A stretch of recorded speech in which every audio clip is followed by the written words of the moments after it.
la question de Nabokor, la peine qu'on a mooy on aurait aimé que nit démb waxoon président bi ne ko 2010 2011 ñu nag yow ñoo àndoon xeex troisième mandat waaye au-delà le 31 décembre 2018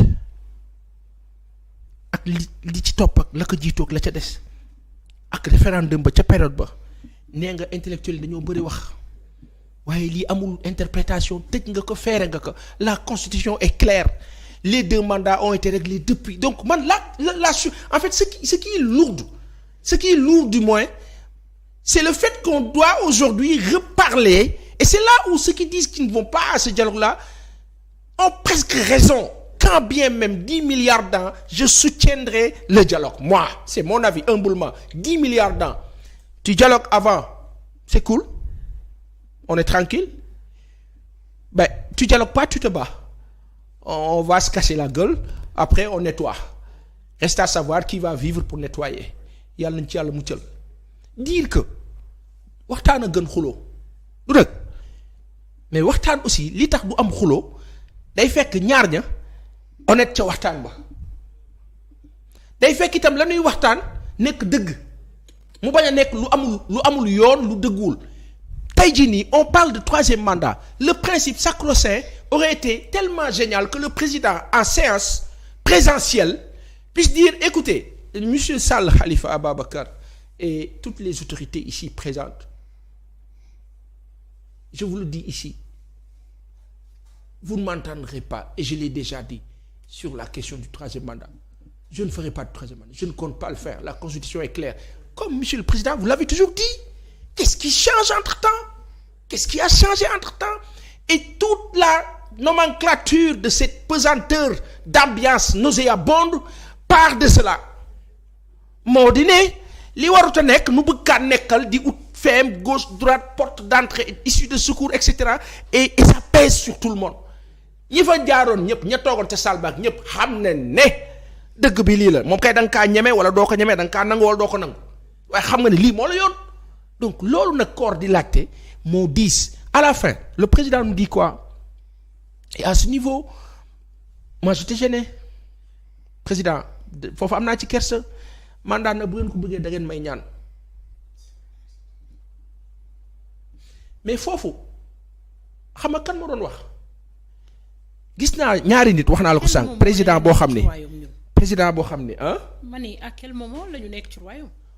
je sais pas mais j'ai vu 2 personnes benn bi tooñ kaañoo et cetera beneen bi nga xam ni depuis 2012 wax naa ne gestion bi noonu la tëddee moo di ne li ma bëgg mooy am ni ma ko bëggee lay amee point barre voilà mu ngi noonu après ma ne personnalité nit bi la ou pas après quelqu'un me dit ouais mais il a forcé pour voter aux élections municipales de 2002 après te ki ma ko wax sax kilifa bi manque à nu manque gis mu nga toog ci kanamu dialogue ba jàkkaarloog président bi moom ci jamono ci ñàkk d'accord ak président bi daf ma ne mu ngi nii di voter sans kii ba pare bëgg a sonal nit yi mais dem gis naa ko mu toog jàkkaarloog moom président bi waxee mu reetaan c'est difficile alors après tout entre nous là aussi.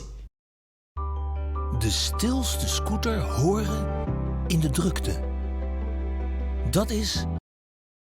ñu ni neen la mun nañu ñàkk d'accord mais du tere ñu ànd on est civilisé maintenant ci sens civique et civilisé boobu la ñuy wax ne que il faut que suñu kilifa yi dimbali nu te sunu baay bi Ibrahima Diagne wax na ko lépp yéen la vous les acteurs politiques lépp yéen la. Tout le mal subi par le peuple sénégalais ce sont les acteurs politiques maintenant reste à savoir qui est qui a fait quoi. Comment, quand, où et avec qui? Pour qui? Pourquoi? Le 3e mandat warut a exister suñ demee nag ba président bi ne nanu ko ñaan ku bëgg mandat da nga kaa ñaan waaye nag ci njëkk de parce que président et là on parle de communication j'ai aperçu Yoro Dia Yoro maa ngi laa nuyu baax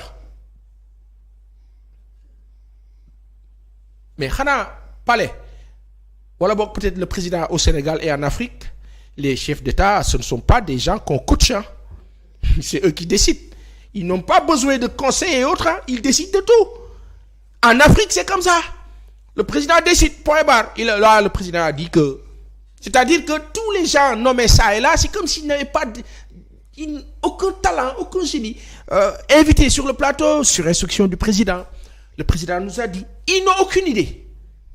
Comparativement au monde occidental où le ministre dit, j'ai décidé de. Le ministre qui s'assoit à la télé qui dit, oui, j'ai décidé de. Bon, boy génn ci émission ba ñu wàcc la. Et c'est dû à une chose. Man ki ma gis muy wax dem Amadou te nit la. Le présidentialisme fort au Sénégal, tant que dañul, tant qu'on vit à l'ère du présidentialisme fort imposé hélas par Léopold l'académicien, on en sera toujours à ce stade où le président décide de tout. Cheikh Anta Diop, de 1960 à 1981, Cheikh Anta, 20 années, voire 21 ans, jàngalewul université Cheikh Anta Diop de Dakar pour le bon vouloir de Léopold Sédar.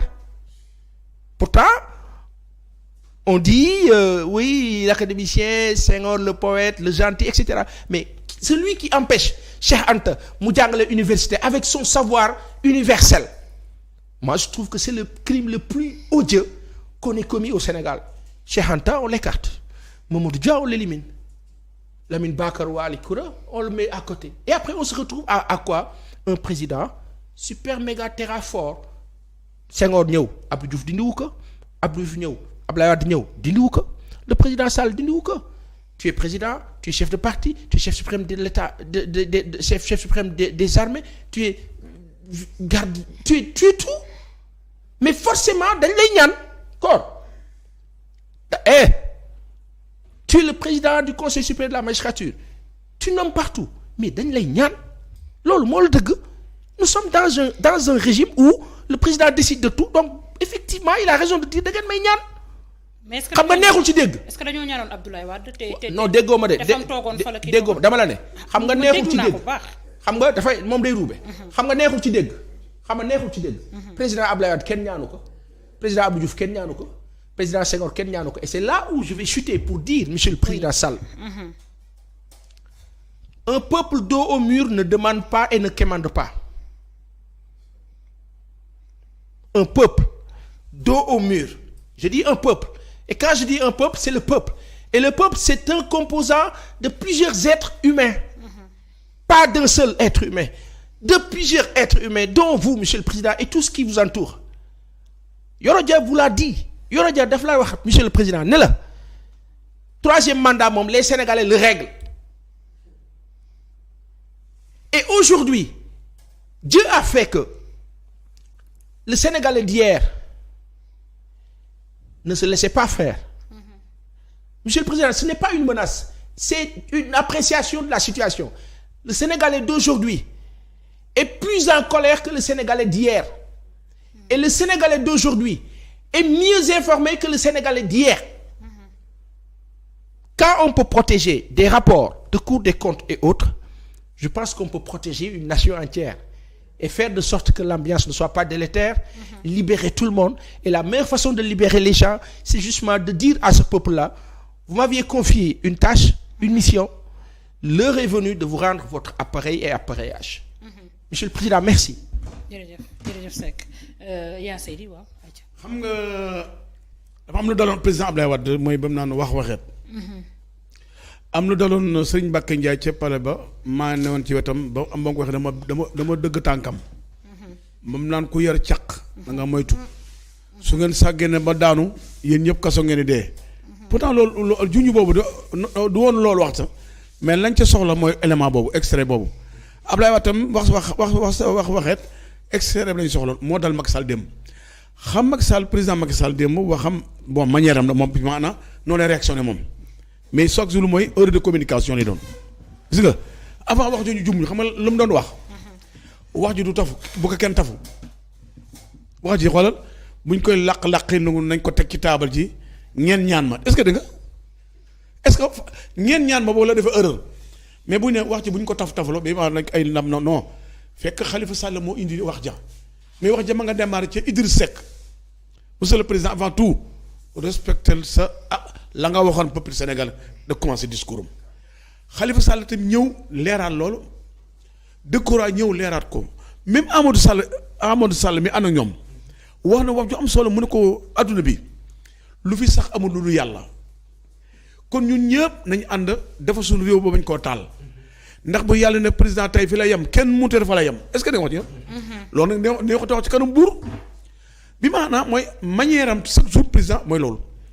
bi maanaam monsieur le président ba kii wax na Pa Assane wax na ko léegi man yàgg naa ko wax génération yi doo ñu bokkutul génération yi am na bu njëkk daaw ñu déglu journal topp ñu politique seen yoon jamono Senghor ñun boo ay xale ndaw lañu mais ci Abdou Diouf lañu commencé am tuuti maturité bon xam naan ñu gis suñu yaay dem ci meeting yi yeeg nangam ñu romb leen di leen tooñ mais ci Abdoulaye Wade la levé affaire lépp ñëpp yeewu lan mooy urne lan mooy am carte d'identité voté mais ci président Macky Sall ci la nga xam ne kenn ku nekk xam ne sa àq sa yelef nag war na la bàyyi amatul dépense ndax ñëpp retraité